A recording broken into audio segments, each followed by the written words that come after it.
Welcome back to Carbonite Ultra U. In this video, we're going to hammer out another quick one covering the GPIO. What is it? How do we use it? And how do I configure it? Let's get into it. First up, where are the GPIOs?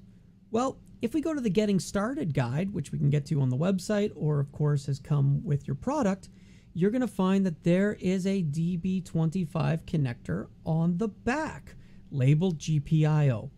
This is the general purpose interface, and these are actually bi-directional pins, so they can be set up as either an input or an output.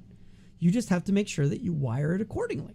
When we slide over and look at a GPI, so it is a female DB25 that is on the back of the switcher.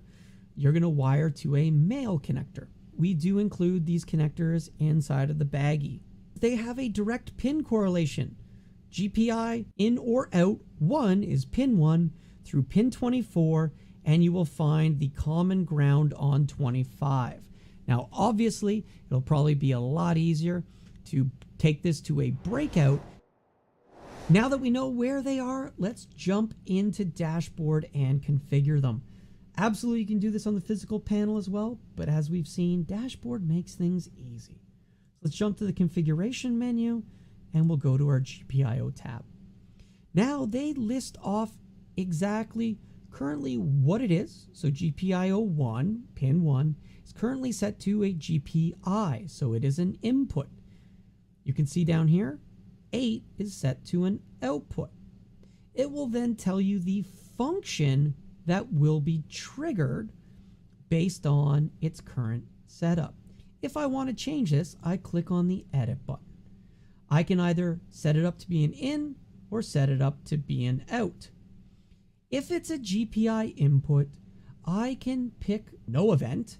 Well, why would you have this? Well, this was actually something that we enabled for some users who wanted to be able to use a custom control to enable and disable GPIs individually on the fly.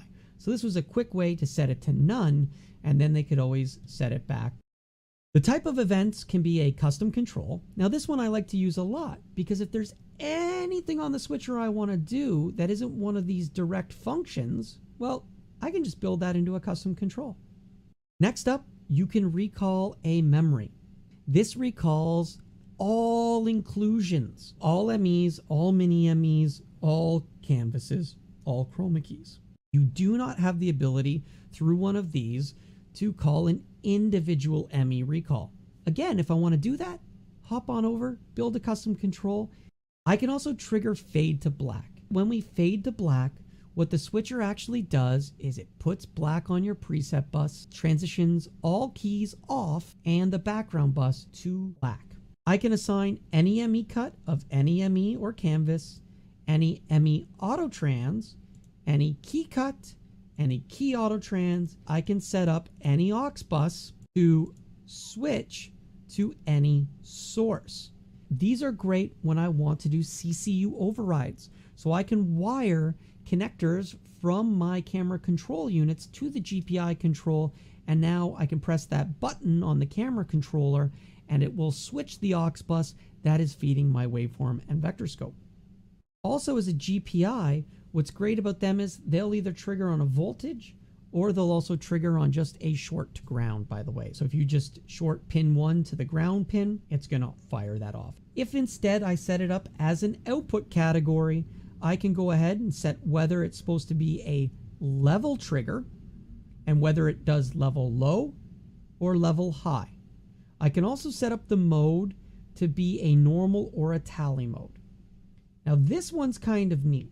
This allowed devices that were not able to do a open collector where they supplied the voltage, but instead they wanted a tally, but they needed a tally to actually do the voltage supply.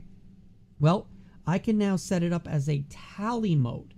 Now when I go into my tally menu, this GPIO will be available to attach to that device. Pretty cool. Finally, you also have an edge mode. Tally mode cannot be invoked with edge mode because tally mode is a state. It's either on or it's off based on the source. It's automatically going to turn it back to normal if I go into edge mode. Edge mode is going to allow us to either go from a high to a low or from a low to a high, and then how many frames it will stay active before it goes back to the opposite state. So this is essentially providing a pulse. And for a lot of devices, they don't want to be held high until you set it back low. Instead, they just want to be triggered and left alone. So this is fantastic. It allows us to easily tie this in. The minimum number of frames it needs to be that it's in that active state or in that edge state for the device to trigger 100% of the time. So there you have it. Setting up your GPIs and GPOs. It's a very straightforward thing. Takes no time at all. And if you look at some of the other videos, you can see how you can either attach it to sources or use it in your custom controls. Thanks for watching, and as always, any comments, requests, or questions, well, send them over to switchers@rossvideo.com. Have a great day.